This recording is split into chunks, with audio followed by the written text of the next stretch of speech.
మిత్రులారా అందరికీ నమస్తే. దేశవ్యాప్తంగా ధన్కడ్ ఉపరాష్ట్ర పదవికి ఆరోగ్య కారణాల రీత్యా లేకపోతే ఇతర కారణాల రీత్యా రిజైన్ చేసిన తర్వాత, రాజీనామా చేసిన తర్వాత సడన్గా భారతదేశంలో ఉపరాష్ట్రపతి ఎన్నికలు వచ్చినాయి. ఈ ఉపరాష్ట్రపతి ఎన్నికలకు సంబంధించి రాజ్యాంగం ప్రకారం సంబంధించినటువంటి పార్లమెంటు సభ్యులు ఎన్నుకోవాల్సిన అవసరం ఉంటుంది. సో ఈ క్రమంలో ప్రతిపక్షాలు ఎన్డీఏ ఇటు ప్రతిపక్షాలకు సంబంధించి ఇండియా కూటమి అభ్యర్థులను నిలబెట్టినాయి. బీజేపీ లేకపోతే ఎన్డీఏ కూటమి ఎవరైతే ఉన్నారో వాళ్ళు ఒక అభ్యర్థిని నిలబెట్టారు, రాధాకృష్ణన్ని. ఇక చూసుకున్నప్పుడు ఇటు ఎన్డీఏకి ఆపోనెంట్ క్యాండిడేట్గా ప్రతిపక్షాల అభ్యర్థిగా తెలుగు రాష్ట్రాలకు చెందినటువంటి, తెలంగాణ రాష్ట్రానికి చెందిన రిటైర్డ్ జడ్జ్ సుదర్శన్ రెడ్డి నిలబడ్డాడు. సో ఇది పరిస్థితి. మొత్తం ఎలక్ట్రల్ కాలేజ్ అంటారు, దానికి సంబంధించి ఓట్లు ఎన్ని ఉన్నాయి వివరాలు చెప్తారు. సో ఇది పరిస్థితి. ఇందులో అధికార ప్రతిపక్ష పార్టీలు మా అభ్యర్థి అంటూ పెడుతున్నారు. ఏమైనా మెరాకిల్స్ జరిగితే తప్ప ఇండియా కూటమి అభ్యర్థి గెలిచే పరిస్థితి లేదు. ఎలక్ట్రల్ కాలేజ్ మొత్తం ఓటర్ల సంఖ్య 782. 782లో ఎన్డీఏకి 422, ఇండియా కూటమికి 311 మంది ఈ ఓటర్లుగా ఉన్నారు 782లో. సో ఇతర పార్టీల నుంచి మద్దతు ఇస్తున్నటువంటి ఎంపీల సంఖ్య 45 ఉంది. మెజారిటీ మార్కు అంటే 782కి 391 ఓట్లు రావాలి. సో ఈ ఎన్నికలకు సంబంధించి బీఆర్ఎస్, బీజేడీ, తెలంగాణ రాష్ట్రం నుంచి బీఆర్ఎస్ పార్టీ, భారత రాష్ట్ర సమితి, బీజేడీ, బీజు జనతాదళ్ ఈ ఎన్నికలకి దూరంగా ఉన్నట్టుగా మనకు అర్థమవుతా ఉన్నది సోదరులారా, సోదరిమణులారా. సో ఇది పరిస్థితి. అయితే జగదీష్ ధన్కడ్ ఇప్పటికే మనం చెప్పినట్టుగా జగదీష్ ధన్కడ్ జూలై 21వ తారీఖు నాడు 2025 జూలై 21వ తేదీ నాడు తన రాజీనామాని ఆరోగ్య కారణాలు చూపుతూ, ఇంకే కారణాలు ఇన్నర్ కారణాలు ఏమన్నాయి కానీ తను ఓపెన్గా ఒక ఉపరాష్ట్రపతి స్థాయిలో ఉన్నటువంటి వ్యక్తిగా తను కారణాలను మనం చూసినప్పుడు అవి కనిపిస్తూ ఉన్నాయి. సో అనేక సందర్భాల్లో అతను ఆర్ఎస్ఎస్ మనిషిలాగా, బీజేపీ మనిషిలాగా వ్యవహరించారు. సో పెద్ద మనిషి మనం అనలేము. అతి వినయం ప్రదర్శించినటువంటి సందర్భం మనకి వేటు చేటు ఇదిగా తయారై అక్కడ మనగలగటం కష్టమైన పరిస్థితిగా ఉన్న పరిస్థితులను రాజీనామా చేసేయడం అనేది బయట నుంచి వినపడుతున్న వాదనలు. సరే, ఏది ఏమైనప్పటికీ కూడా ఈ ఎన్నికైతే వచ్చింది. ఇప్పటికే చెప్పినట్టుగా ఎన్డీఏ అభ్యర్థిగా రాధాకృష్ణన్ తమిళనాడు, అదేవిధంగా తెలంగాణ రాష్ట్రానికి చెందిన ఇండియా కూటమి అభ్యర్థిగా సుదర్శన్ రెడ్డి రిటైర్డ్ జడ్జి మనకి ఇక్కడ కనపడుతూ ఉంటారు. సో ఈ ఓటుకు సంబంధించి ఇది కార్యక్రమం. సో ఇది అయితే జగదీష్ ధన్కడ్ రాజీనామా చేసిన తర్వాత సహజంగానే రాజ్యాంగబద్ధమైన పదవి కాబట్టి అది ఈ రాజ్యాంగబద్ధమైన పదవికి సంబంధించి ఎన్నికల నోటిఫికేషన్ వేసింది ఎలక్షన్ కమిషన్. సో ఉపరాష్ట్రపతి ఎన్నిక అనివార్యమైనటువంటి పరిస్థితుల్లో ఉపరాష్ట్రపతి స్థానాన్ని మళ్ళీ భర్తీ చేయడం కోసం ఎలక్షన్ కమిషన్ వాళ్ళు ఆగస్టు 7వ తారీఖు నాడు ఉపరాష్ట్రపతి కోసం 7వ తారీఖు నాడు ఆగస్టు 7, 2025 నాడు నోటిఫికేషన్ రిలీజ్ చేశారు. ఆ నెలలోనే 21వ తారీఖు అంటే ఆగస్టు 21వ తారీఖు నాడు నామినేషన్లో చివరి తేదీగా పెట్టి ఇది చేశారు. సెప్టెంబర్ 9న పోలింగ్ నిర్వహించాలని చెప్పేసి దానికి సంబంధించినటువంటి గైడ్లైన్స్ రిలీజ్ చేసింది election commission. So CP Radhakrishnan NDA కూటమి అభ్యర్థిగా ఉన్నాడు. ఈయన గెలుస్తాడు 100%, అందులో తేడా 99% గెలుస్తాడు. సిపి రాధాకృష్ణన్ ఎవరైతే ఉన్నారో ఇతను ఇప్పటికే మహారాష్ట్ర గవర్నర్గా చేస్తూ ఉన్నాడు. సో భవిష్యత్తుకి ఇతను రాష్ట్రపతి కూడా కావడానికి ఆస్కారం ఉంది. సో బీజేపీకి సంబంధించి పెట్టినటువంటి పరిస్థితి. అదేవిధంగా రిటైర్డ్ కాంగ్రెస్ నుంచి తెలంగాణ తెలుగు బిడ్డ సుదర్శన్ రెడ్డి తెలంగాణ నుంచి అయినా కూడా ఇండియా కూటమి అభ్యర్థిగా కంటెస్ట్ చేస్తూ ఉన్నారు. ఇప్పటికే నేను ఆ ఓట్లు ఎవరికి ఉన్నాయి, ఎలక్ట్రల్ కాలేజ్ అన్ని ఎవరు న్యూట్రల్గా ఉంటున్నారు, ఎవరు ఓటింగ్ దూరంగా ఉంటున్నారు, ఇవన్నీ ఇప్పటికే చెప్పాను నేను. ఇండియా కూటమికి సంబంధించినటువంటి బలాబలాలు. ముఖ్యంగా ఉపరాష్ట్రపతి ఎన్నికలు దేశానికి సంబంధించి 2 వాదాల మధ్య పెద్ద ఎత్తున చర్చ జరిగినట్టు మనకు కనపడుతూ ఉంటుంది. అమిత్ షా సాక్షాత్తు భారతీయ హోంశాఖ మంత్రి ఆదివాసీలకు సంబంధించి ఏదైతే ఉందో సాల్వా జుడుంకి వ్యతిరేకంగా, మావోయిస్టులకు అనుకూలంగా అర్బన్ నక్సలైట్ లాగా సుదర్శన్ రెడ్డి ఇండియా కూటమి ఉపరాష్ట్రపతి అభ్యర్థి వ్యవహరించాడనే ఒక విమర్శ జరుగుతూ ఉంటే, ఇండియా కూటమి నుంచి ప్రతి విమర్శలు కూడా మనకి ఇక్కడ కనపడతా ఉన్నాయి. ఈ సిపి రాధాకృష్ణన్ తమిళనాడు చెందినటువంటి వాడైనప్పటికీ కూడా అతని వ్యవహార శైలి అంతా బీజేపీకి, ఆర్ఎస్ఎస్ మాతృకు సంబంధించినటువంటి భావజాలంతో తను రైటిస్ట్ మెంటాలిటీతో ఉన్నాడని చెప్పేసి ఇటు రాహుల్ గాంధీ టీము, ఇండియా కూటమి టీమ్స్ విమర్శలు చేస్తున్నటువంటి సందర్భాన్ని మనం చూస్తూ ఉన్నాం. ఇక ఎన్డీఏ కూటమి అభ్యర్థి ఆర్ఎస్ఎస్కి సంబంధించినటువంటి సభ్యుడు, అదేవిధంగా 2004, 2007లో తమిళనాడు బీజేపీ రాష్ట్ర అధ్యక్షుడిగా కూడా పనిచేశాడు. 2004-2007లో తమిళనాడు రాష్ట్ర అధ్యక్షుడిగా పనిచేశాడు. సీన్ కట్ చేస్తే 2025 ఉపరాష్ట్రపతి అభ్యర్థిగా వచ్చేదాకా మహారాష్ట్ర గవర్నర్గా, అంతకుముందు కొన్ని రాష్ట్రాల గవర్నర్లుగా పనిచేసిన సందర్భాన్ని కూడా మనం చూస్తూ ఉన్నాం. సో అనివార్యంగా ఇది పరిస్థితి మనకు కనపడతా ఉంది. ఇది సిద్ధాంత రాద్ధాంతాల మధ్య జరుగుతున్నటువంటి పరిస్థితి మనం చూస్తూ ఉన్నాం. సో ఉపరాష్ట్రపతి ఎన్నికలు, సైద్ధాంతిక చర్చలు, సైద్ధాంతిక డిఫరెన్సెస్, సైద్ధాంతిక కోల్డ్ వార్ జరుగుతూనే ఉంటుంటుంది దేశంలో. సహజంగా ఎన్ని ఆలోచనలు సంఘర్షిస్తే ఈ దేశ భవిష్యత్తుకి అంత మంచి బాటలు పడతాయని ఆశిద్దాం. మళ్ళీ ఇక సుదర్శన్ రెడ్డిని మనం చూసుకున్నప్పుడు, ఈ సుదర్శన్ రెడ్డికి సంబంధించి వచ్చినప్పుడు 79 ఏళ్ళకి సుప్రీంకోర్టు మాజీ న్యాయమూర్తిగా పనిచేశాడు. 1995లో ఆంధ్రప్రదేశ్ హైకోర్టు న్యాయమూర్తిగా కూడా పనిచేశాడు. ఆ తర్వాత గౌహతి హైకోర్టు ప్రధాన న్యాయమూర్తిగా కూడా పనిచేశాడు. సో ఇట్లాంటి నేపథ్యాలు ఉన్నాయి ఈయనకి, సుదర్శన్ రెడ్డికి సంబంధించి. సో దాంతో పాటుగా 2007 నుంచి 2011 దాకా సుప్రీంకోర్టు న్యాయమూర్తిగా కూడా పనిచేశాడు. గోవాకు తొలి లోకాయుక్త కూడా పనిచేశాడు. ప్రతిపక్షం ఒక ప్రముఖ తెలుగు వ్యక్తిని పోటీకి దింపిందని మనం చెప్పుకుంటున్నారు దేశవ్యాప్తంగా. బీజేపీ అభ్యర్థికి మద్దతిస్తామని వైసీపీ స్పష్టం చేసింది. సో మొదటి నుంచి కాంగ్రెస్కు వ్యతిరేకంగా పనిచేసింది కాబట్టి, సో ఆ పార్టీకి లోక్సభలో రాజ్యసభ కలిపి 11 మంది సభ్యులు ఉన్నారు, లోక్సభ రాజ్యసభ ఎంపీలు. ఇక బీఆర్ఎస్ పార్టీ ఎన్నికలను బహిష్కరిస్తున్నట్టుగా చెప్తా ఉంది. కేంద్ర రాష్ట్ర ప్రభుత్వ విధానాలకు వ్యతిరేకంగా మేము పనిచేస్తున్నామని. రాష్ట్రంలో కాంగ్రెస్ ఉంది, కేంద్రంలో బీజేపీ ఉంది. గత ఎన్నికల దాకా వాళ్ళు అధికారంలో ఉన్నప్పుడు బీజేపీకి మద్దతు ఇచ్చారు ప్రతి బిల్లుకి. సో ఇప్పుడు ఉన్నారు కాబట్టి, ముందు మనుగడ కోసం పోరాటం కాబట్టి వాళ్ళు ఆ విధంగా బీజేపీ నిర్ణయం తీసుకున్నట్టుగా మనకి అర్థమవుతా ఉంది. ఈ ఉపరాష్ట్రపతి ఎన్నికలకు సంబంధించి బీఆర్ఎస్ మాట మనం చెప్పుకోవాలి. రాష్ట్రంలో యూరియా కొరత ఉన్నది, కాంగ్రెస్కి అందుకోసం మద్దతు.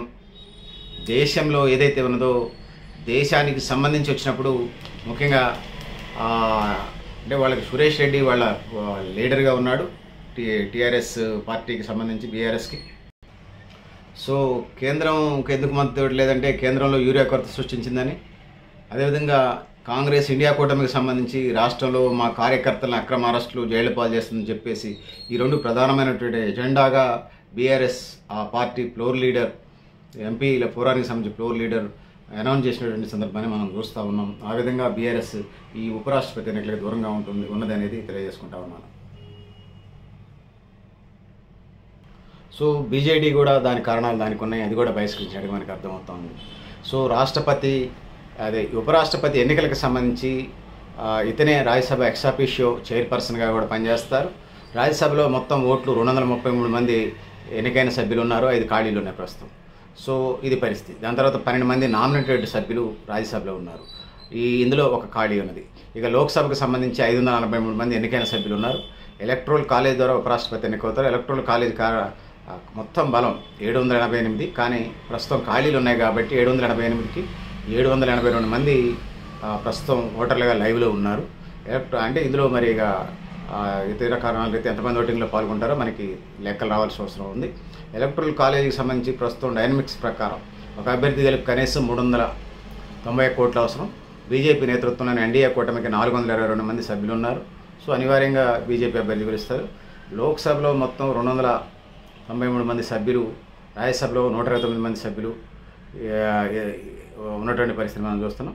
ఇద్దరు అభ్యర్థులు ఎలక్ట్రల్ కాలేజ్ సభ్యులు మద్దతు కోసం తీవ్రంగా క్యాంపెయిన్ చేశారు ఇప్పటికే.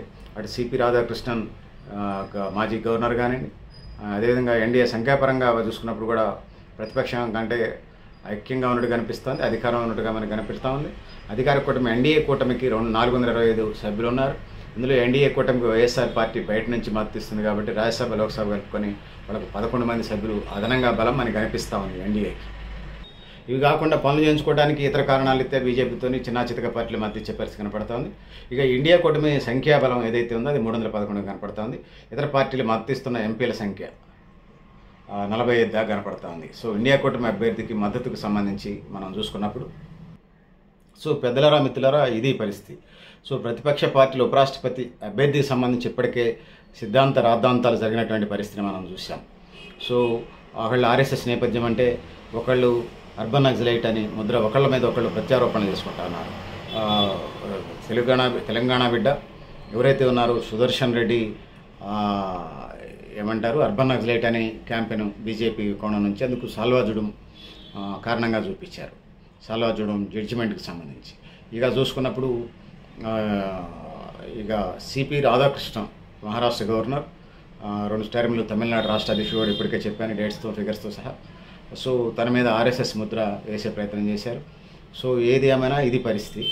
సో ఈ క్రమంలో రాధాకృష్ణన్ ఉపరాష్ట్రపతి అభ్యర్థిగా నిలబెట్టాలని ఎన్డీఏ నిర్ణయాన్ని డిఎంకే ఇరకాటంలో పెట్టినట్టుకుంది. ఎందుకంటే రాధాకృష్ణన్ తమిళనాడుకు చెందినటువంటి అభ్యర్థిగా ఉన్నారు.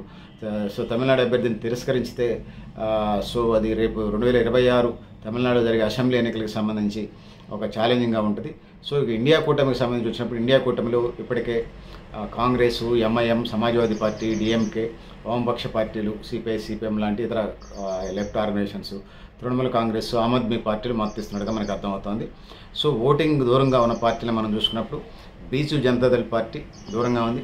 భారత రాష్ట్ర సమితి 2 పార్టీలు మాత్రం ఓటింగ్ దూరంగా ఉన్నాయి. బీజు జనతాదళ్కి 7 ఎంపీలు ఉన్నారు. బీఆర్ఎస్కి 4 రాజ్యసభ సభ్యులు ఉన్నారు. సో లోక్సభ లేరనుకోండి బీఆర్ఎస్కి.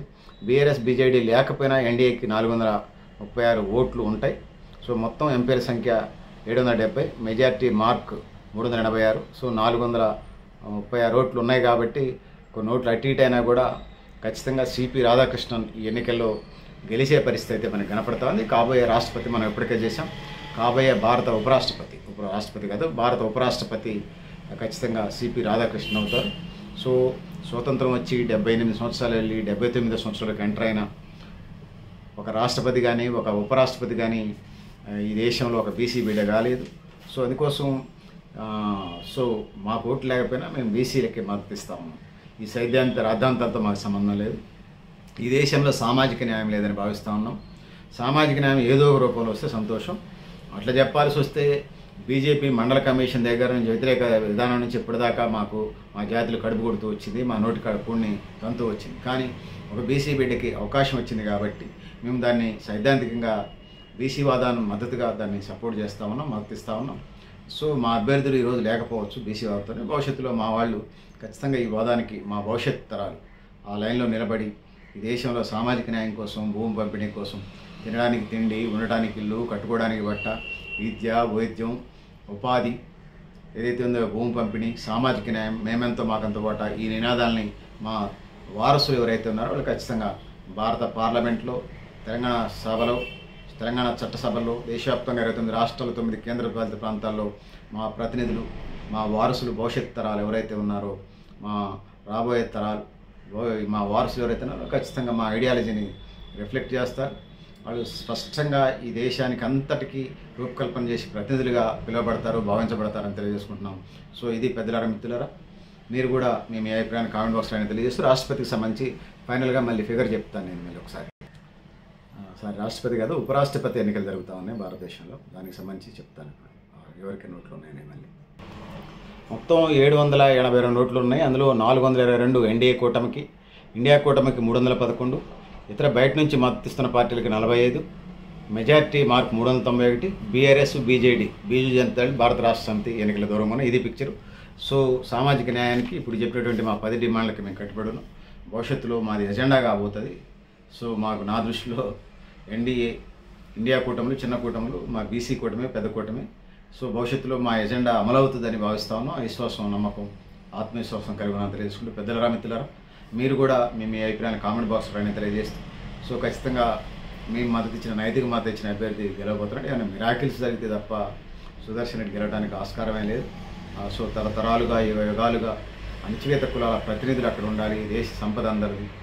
పెళ్ళిళ్ళు, పెటాకులు ఎట్లన్నా చేసుకుని సావండి. కానీ సో తినడానికి తిండి, ఇప్పుడు మా ఎజెండా ఏదైతే తినడానికి తిండి, ఉండటానికి ఇల్లు, కట్టుకోవడానికి బట్ట, విద్య, వైద్యం, ఉపాధి రంగాలతో పాటుగా సామాజిక న్యాయం, భూమి పంపిణీ, మేమెంతో మాకంతో ఒకట సమాన అవకాశాల సమాజం కోసం మా ఎజెండా ఇది.